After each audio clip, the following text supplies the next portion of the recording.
Welcome back to Wrong Sports. As I continue through the college football seasons during World War II, we are now at the strangest season of all time. It's 1943. The reason for this being strange was because America was in the throes of a world war. They needed every man and woman that was available, and if you were a college-age man, chances are you would be drafted and sent off to war pretty soon. Because of that, many American colleges and universities suffered huge enrollment declines. Men of prime draft age who would normally have gone into college or maybe would have remained enrolled until their course of study was completed were either drafted, volunteered for service, or would drop out and take jobs in agriculture or war-related industries. As a result, some colleges worried that they would have to close their doors for the duration of the conflict. So to combat this and to help the colleges and the war effort, the American Council on Education issued a report in October of 1942 on how best to use colleges and universities for the war effort. The plan recommended that a college training corps be established on colleges and university campuses. This would have members receive active duty pay and be trained in technical specialties that were of use in the Army and the Navy. That would turn into the V6/V12 Navy College Training Program and the Army Specialized Training Program, which were both announced on December 12, 1942 and implemented by July 1st of 1943 at 131 colleges with over 125,000 participants. Obviously, there was quite a difference between the V12 Navy programs and the Army training program. That was because there were more colleges in the V12 program, and also V12 students were allowed to attend classes and participate in athletics, unlike the Army training program members. I wanted to mention this program and talk about this because colleges that had a V12 training program on their campus would be drastically different and a lot better this year than the previous year, and you will hear about them in this next How the Year Was Won 1943. But before I get into everything that happened this season, make sure as always you are subscribed to the channel below, ring that bell so you can get updates on brand new videos that I will be dropping throughout the rest of the spring. I will also be having some college basketball videos coming out. Also, I'm doing a bi-weekly, maybe 3 times a week blog on my Patreon right now, patreon.com/wrongsports. I also have exclusive videos there. I have an exclusive video all about the service teams. You can check that out on my Patreon. Link is also in the description below. And please like and share this video, share this channel with other college sports fans. So usually before I start a season, I tell you a little bit about some of the top teams from the previous season that are coming into this season, but with all of the changes due to the war and the V12 program and the Army training program, that seems useless. Instead, I'm just going to tell you that about 30 colleges or universities suspended their football programs for this season. That would be a huge change. Some notable ones are Alabama, Stanford, Harvard, Washington State. Meanwhile, I mentioned Alabama because the SEC would only have 4 teams this year, and they had more than a dozen the previous year. The Pacific Coast Conference would also be down to only 4, and the only conference that didn't lose any teams due to the war was the Big 9, which carried over all of their teams from 1942, but some of those were drastically different from the previous year. One notable team was Purdue, who were terrible in 1942 under new coach Elmer Burnham. They would proceed to go 1-8 and only score 27 points, giving up almost that many points per game in 1942. The only win Purdue had was a lonely 7-6 win over another 1-win team in Northwestern.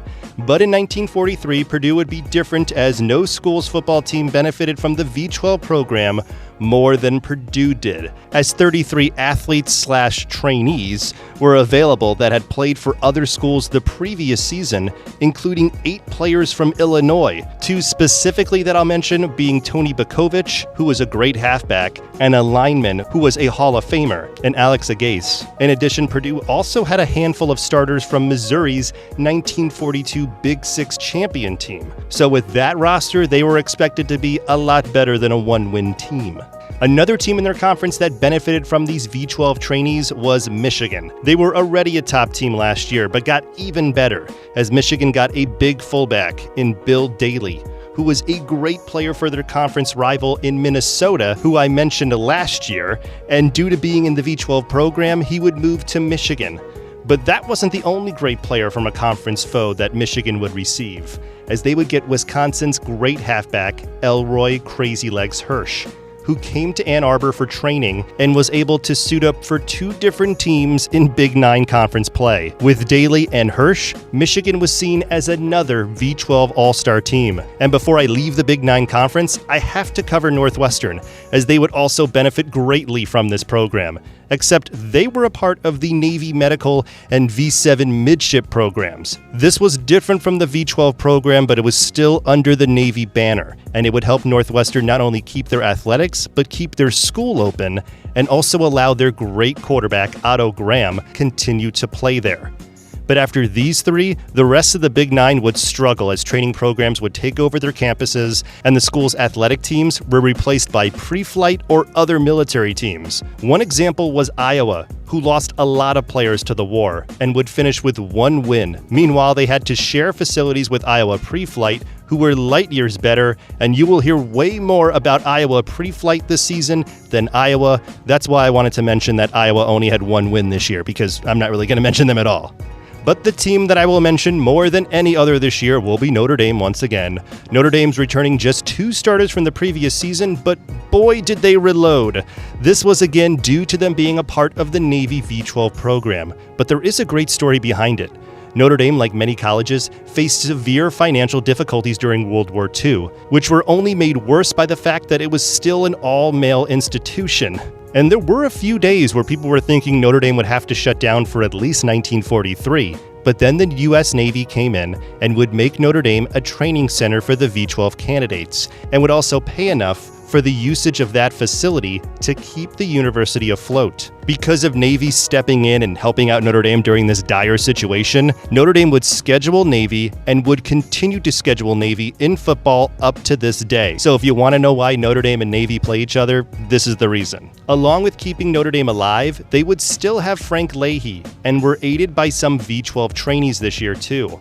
Along with this, Notre Dame would get 5 of the 11 consensus All-Americans for 1943, which made their QB play even better for their great quarterback who was coming back for this year, and Angelo Bertelli, as well as help the new quarterback, Johnny Lujack, play great when Bertelli had to leave. And I'll get into that shortly because I want to get into the season though. So I just explained how there was a ton of changes and moves of players, and because of that, I am going to be jumping around from team to team instead of week to week. I am going to start though the season by going back to Notre Dame and eventual Heisman winner this year, Angelo Bertelli, who would only play 6 games for Notre Dame, but in that time he managed to throw for over 500 yards and 10 touchdowns, as well as have a completion percentage of 70%. Those stats don't seem great, but Bertelli was well known since he played in 1941 and 1942, and that might have been the reason why he ran away with the Heisman this year, even though he only played half the season. There were about a half dozen other players who had much better stats this season and played a lot better, and I'll mention a few of them as I go, but I wanted to mention Bertelli here because, again, he only plays 6 games. In addition, he didn't even start the first game versus Pitt, as Johnny Lujack would actually start that game. But there were good reasons for it. Their opponent, Pittsburgh, were drastically different, as they had a new coach in Clark Shaughnessy who would help bring in Sid Luckman to help him install the T formation there. The installation of this new system was made because Pitt lost a majority of their team, and they mostly had freshman and sophomore players that were not up to the athletic standards of other teams they would be playing, and this was because Pitt was designated an Army training facility of the F4 designation, which would mean that they would have to house thousands of Army trainees and obviously have the rigors of training happen on their campus. But unlike the V12 Navy program, the Army training program didn't allow all those trainees to play athletics. So that would pretty much seal it for Clark Shaughnessy and his team, who was none too confident in a team of mostly 17 and 18-year-old freshmen, and just hoped that Notre Dame didn't put 100 on them. Notre Dame did get close, though, as they had 20 first downs in the game, 372 yards rushing, and Bertelli would actually come in later in the game and add another touchdown. And Notre Dame wouldn't even throw it all in the second half just to kind of speed the game up a little bit more. The final was 41-0, and Notre Dame would move on to Georgia Tech next. And Georgia Tech were part of a very truncated SEC, like I mentioned. They only had 4 teams at this point. Georgia Tech was only able to field a team this year because they were part of the V12 program, and they got some recruits. But the team was very different from the previous year. and William Alexander wouldn't have his best player from last year in freshman Clint Castleberry. But even with the new players, they won their first game over North Carolina, and in the game versus Notre Dame, they would hold their own. For the first half at least, as it was only 21-13 Notre Dame at half. But after half, Georgia Tech wouldn't be able to stop Notre Dame, and especially Angelo Bertelli, who would throw for over 100 yards, mostly in the second half, to allow Notre Dame to win 55-13. After that second win, Notre Dame would be the number one team in the first AP poll that would come out on October 4th, and would have 53 first-place votes. Coming in second was Michigan, who would win their first game versus a service squad in Camp Grant, and Michigan would run for over 200 yards in that game and only allow Camp Grant to have 94 total yards, so they would win 26-0. In their next game versus Western Michigan, Michigan would be even better. Michigan's newest player, William Daly, would score on a 65-yard run, and their other new player, Crazy Legs Hirsch, would score twice in a 57-6 win. Their third game, however, would be a lot harder, as Michigan would be facing off against Northwestern, who again still had Otto Graham. And Otto Graham would score once in this game, which would be the only score because Northwestern really didn't have too much talent besides Otto Graham. They got by a lot on his talent, but other than that, Otto Graham was by far their best player. And once Michigan slowed down Otto Graham, they would take over and win 21-7. So through 3 games, Michigan were averaging over 30 points per game and had over 750 yards rushing total in those 3 games. So you've heard me talk a lot about Michigan and Notre Dame because I wanted to set it up for their big matchup that would happen on October 9th, as it would be the first official 1 versus 2 matchup, according to the AP poll at least, as Notre Dame would travel to Ann Arbor and 85,000 people would see this game and see Angelo Bertelli throw all over Michigan, as he threw for his first touchdown in the first quarter for 66 yards. Then in the second quarter, he threw for another 69-yard touchdown pass to give Notre Dame a 21-6 first half lead. After half, there was a weird clock error, which pushed the third quarter to be 23 minutes instead of 15, but that would only allow Bertelli to throw some more and also throw for his third touchdown pass and then run for another one to push Notre Dame's lead even further. The fourth quarter would be shortened due to that clock error, but by that point, Notre Dame had a big lead, and the final was 35-12.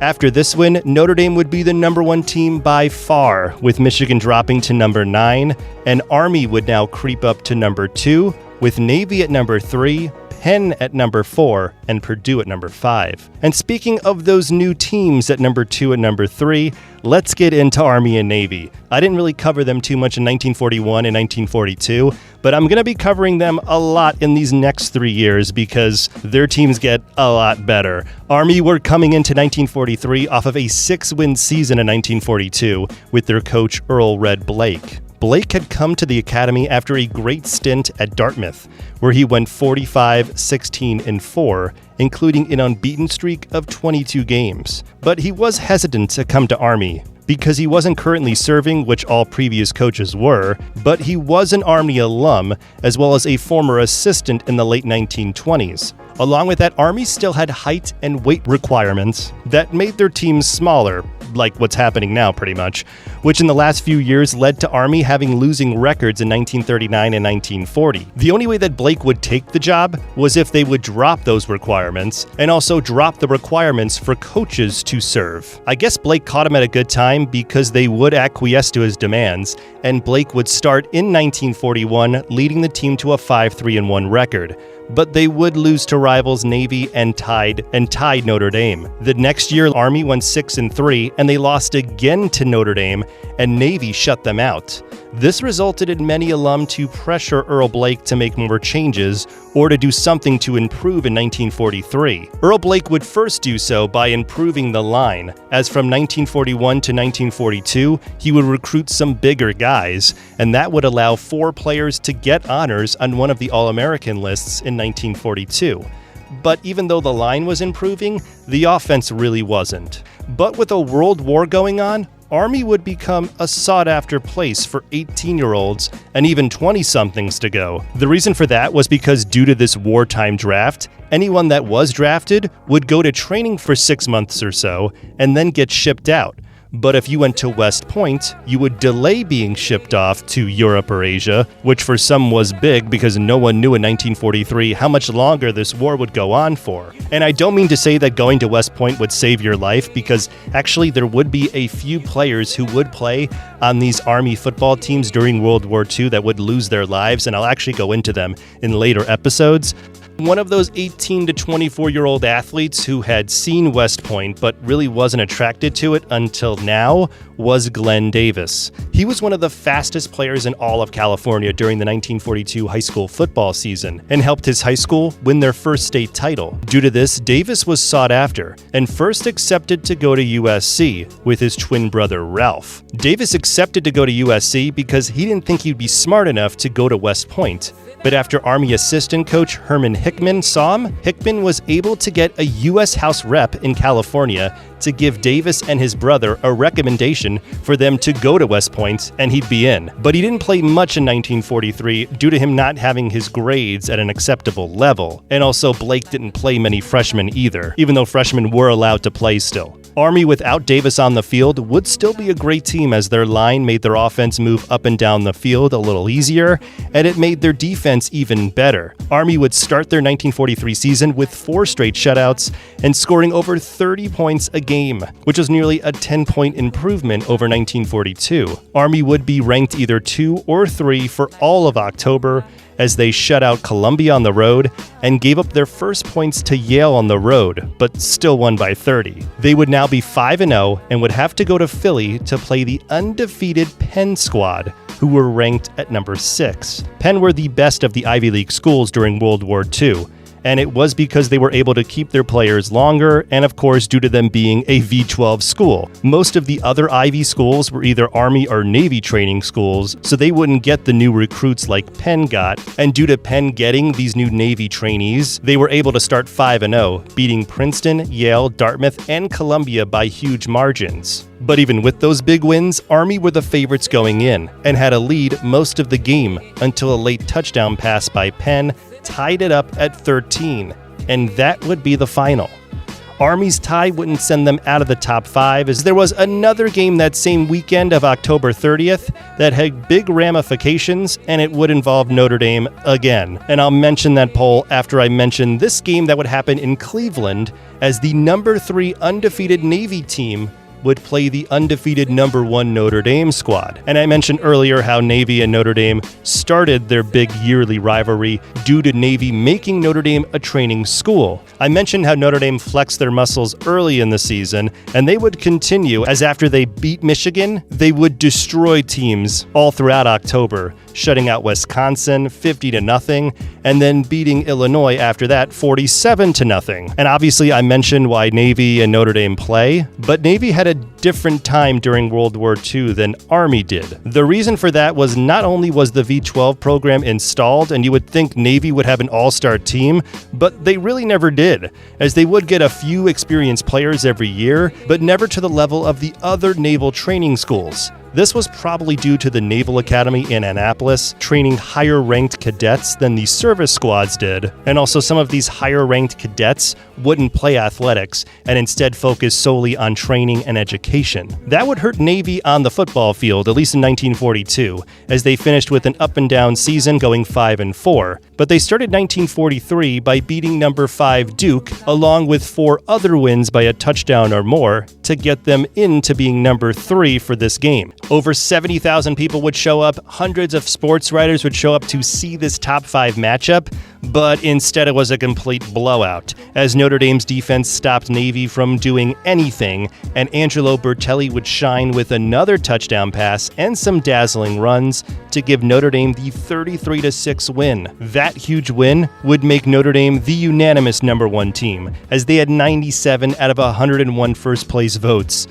Army and Penn were both in the top 5, as Army was ranked number 3 and Penn was ranked number 5, even though they both tied each other.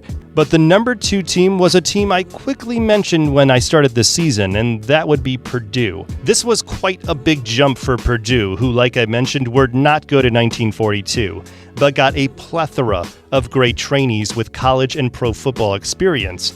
and started the season with a big win over a training school from the Great Lakes Navy. Then they proceeded to go into Big Nine play, and no one got close to them, as they would dismantle Illinois, Ohio State, and Wisconsin to get to be 7-0. They were so good because of their great line, as like I mentioned, they had Alex Agace and Bump Elliott. Plus, they had a great fullback in Tony Bakovic, who by this point had a dozen touchdowns and over 600 yards rushing. On their November 6th game versus Minnesota, Bakovic would help the team get over the goal line twice and win that one 14-7 to keep their undefeated season going. They wouldn't be playing again until November 20th, so I'm going to stay on November 6th because there was another big top 10 matchup with Notre Dame again. Now, even though Notre Dame were a unanimous number 1, they were going into this game as an underdog, since they wouldn't be having Angelo Bertelli on the field.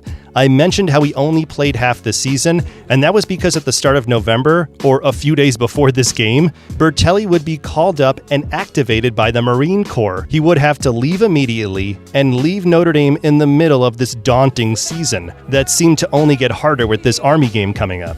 But Frank Leahy knew that his defense was going to be able to hold off Army, and if he could just get a few scores, they could win. And that's pretty much exactly what would happen, as Army couldn't do anything, and Notre Dame would get a few scores to win 26-0 to remain undefeated and remain number 1. Navy, with the loss to Notre Dame, was only number 3, and there would be a new number 4 in Michigan. That happened because the formerly undefeated USC squad that I haven't really talked about much, well, they lost to a service squad from the San Diego Naval Station, and they dropped down to number 9. Rounding out the top 5 would be a team that I will be talking about in just a little bit. That would be Iowa Pre-Flight, who were 7-0 as we get into the weekend of November 13th. And guess what? Notre Dame would have another huge game, this time versus another Big 9 opponent that had some V12 recruits. That would be Northwestern, and for the third straight week, Notre Dame was on the road, and this would be their second straight game in a row without Angelo Bertelli. But even without him, Notre Dame's talent blew past Northwestern pretty easily, 25-6, to once again remain the number 1 team. The number 2 team, Purdue, would drop to number 3 as they were on a bye, but Iowa Pre-Flight would win their 8th game over a service squad from Camp Grant, and with wins over teams like Ohio State, Iowa, Missouri, and Illinois, Iowa Pre-Flight were just slightly ranked above Purdue. And just behind Purdue and probably ready to jump them would be Michigan and Navy, 2 teams that had already lost to Notre Dame. And speaking of them, they would have their 4th straight game versus another ranked team, and their 4th game of the season versus a team ranked either 2nd or 3rd, which just shows how crazy and hard this schedule was for Notre Dame. They pretty much played any team that was good this season. They did have one benefit in this game, and that was that they were at home, but they were playing one of the best service squads this year. That would be Iowa Pre-Flight. And if you heard my 1942 How the Year Was Won episode, you might have heard how good they were. They did have Bernie Bierman as their coach, but not anymore this year, as he was sent off the base, and instead Dan Farrat became the head of athletics, and he would bring in his T formation, which did wonders on a team with experience playing that formation. And the fact that also some of the players from his Missouri squads were on this Iowa Pre-Flight team just made it an even easier transition for them. The game between Notre Dame and Iowa Pre-Flight was another 1 versus 2 matchup that would involve Notre Dame, and this would also be so late in the season that it was basically a national championship game, due to the fact that Iowa Pre-Flight moved up to number 2 just before this game, and everyone rated them as the best service squad this year. In the game, Iowa Pre-Flight would control the first half, drawing first blood in the opening quarter on an 8-yard run by their quarterback Art Gepp. Gepp had been a star for a pair of top 25 Marquette teams in the 1930s and led them to a Cotton Bowl berth in 1936. He had been coaching since then. That shows you how old this guy was. Gepp was nearing 30 at this point. He had fullback Dick Todd as well, who also had some NFL and college experience.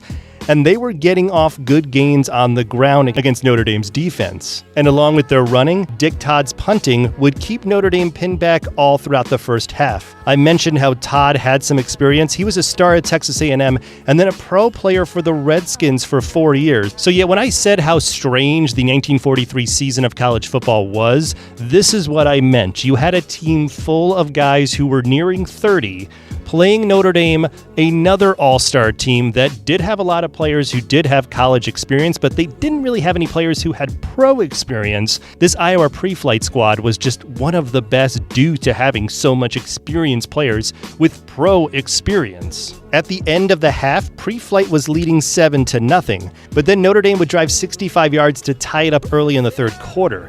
And later on, their quarterback Johnny Lujack would fumble the ball away at his own 13-yard line, allowing Dick Todd and Iowa pre-flight to get a touchdown pass to put them back out in front. But the crucial extra point attempt hit the upright, leaving the score 13-7. And by that margin of the missed point, Notre Dame would win the game and the national championship on their next drive, as Creighton Miller ran in the touchdown and they converted the extra point to win 14-13. Notre Dame did outgain Iowa pre-flight 284-255, but the big difference in the game was Johnny Lujack's passing. The win pretty much left Purdue's win that same day a minor headline, as Purdue were now 9-0 as well, except Michigan would also win that day over Ohio State to be 8-1, but were 5-0 in the conference like Purdue, making them both co-Big Nine conference winners. Unfortunately, it didn't really help either team, but I guess it helped Michigan a little bit more, because on the November 22nd AP poll, Michigan were ranked ahead of Purdue, who were number 4, and remember, Purdue were undefeated. But what's even weirder was that Iowa pre-flight didn't move. They stayed at number 2. I guess because of how close the game was, AP pollsters didn't want to move them down any further. And of course, ahead of everyone was Notre Dame at number 1. There were no more games for the Big Nine teams, but the top 2 teams would be playing November 27th, with the last AP poll to follow on November 29th, which did give Iowa pre-flight a slight chance of winning, but very slight, because it really didn't matter at this point. Notre Dame had beaten everybody behind them, so really no one could jump them here. And I'm going to get to those final 2 games real quick, but with the season over for Purdue, I want to go back to them, as they would have their best season this year, and it was mostly because of the V12 recruits, with one in particular being Tony Bukovic. I mentioned him a little bit already, but at the end of the season, he would have over 800 yards rushing, or about 6 yards per carry, and 16 touchdowns, and he even missed that last game. That made him the leader in touchdowns this season, and he would be drafted by the NFL because of it, as he was picked by the Cleveland Rams in the 1944 draft. With there being uncertainty in the world, there was a lot with the NFL, as it wasn't as big as college, and many guys that were drafted never really went pro. And also with the war going on, it pushed a lot of guys to forego the NFL for the war, and then eventually go pro after that. And that is what Bukovic did, as he enlisted with the Marine Corps 6th Division and would be sent to the Pacific Theater. He would also have to fight in some well-known battles, one of which was the Battle of Okinawa, which was one of the longest battles of the Pacific Theater, as it went on for 82 days. Bukovic was there from the beginning, but he didn't make it out of the battle, as he was killed by sniper fire on April 18th, 1945. Just 5 months before the war would end. He would not make it to the pros, and his 1943 season with 16 touchdowns helped to give Purdue this dream season. And I just wanted to make sure to touch a little bit about Bukovic's story and his life, like I did in 1942 when I gave some closure on Clint Castleberry's story. Again, there were a lot of players who did play this year who would die in World War II, and there's just so many to cover, and I can't get to all of them. I do cover some of them in my Patreon exclusive videos I have up right now. And now I'm going to go back to the final weekend, November 29th. I'm going to check in just quickly with Iowa pre-flight, who would close their season easily beating Minnesota to be 9-1 on the season. But while that game was going on, another game was happening on the banks of Lake Michigan, as Notre Dame traveled to the Great Lakes Naval Base just north of Chicago to play the Blue Jackets, to play the football team there that was nicknamed the Blue Jackets. I mentioned in my previous video of 1942 how Great Lakes Navy were my favorite service team to research, and the reason for me making the service squad videos that I made previously a couple of years ago, and you can check those out in the archives. But in 1943, the Great Lakes Navy team were coached by Tony Hinkle, who was in his second season at the base, and they were better this year than in 1942. That was because they gained Steve Lack, who was an All-American at Duke in the years previous, and along with a few young players from Notre Dame, Great Lakes would be 9-2 on the season, as they only suffered losses to Big Nine teams Northwestern and Purdue.